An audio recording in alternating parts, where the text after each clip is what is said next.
Turkish President Recep Tayyip Erdogan is going to be sworn in for a third term in the coming hours after winning a historic runoff last Sunday. The inauguration in Parliament is going to be followed by a ceremony in the capital, Ankara.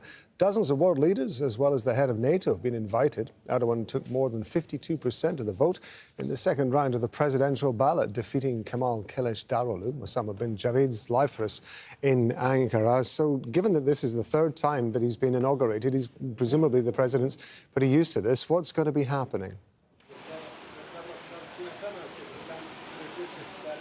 Well, it is a historic day. It's going to be the third decade for President Recep Tayyip Erdogan in power, a day of ceremony and pomp where he is going to be taking his oath. It's a short ceremony where he's ushered in, takes the oath and he waves to the parliament and leaves. Then he goes and pays respect to the founder of the republic, Mustafa Kemal Atatürk, and then he goes on to a very hectic schedule of other meetings at the parliament, meeting world leaders, as well as later in the day he's expected to announce the people who are going to be running Turkey as his cabinet members for the next 5 years. So it is a historic day, and again, beginning of another term where President Erdogan will have to fulfill all of his promises that he's been making to people to elect him into power.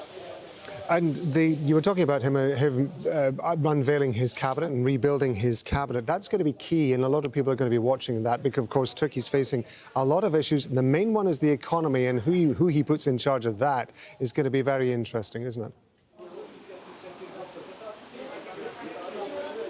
Absolutely, and that is the buzz of the town here in the last couple of days on who takes the very important role of the Finance and Treasury Ministry, who takes over the role of the Foreign Ministry. As you mentioned, NATO Secretary General is here. Turkey has a relationship with not just people, not just internal significance and importance, but also in the region and wider international community as well, whether it's the Ukraine war and the grain deal, whether it's Sweden's accession into the NATO alliance, whether it's other regional issues in the Middle East and beyond. But more importantly, it is going to be the issue of economy, where every day people in Turkey have been feeling the pinch. And we've been talking to some of them, not just people on the streets, but also businesses who are waiting to see how President Erdogan is going to fare.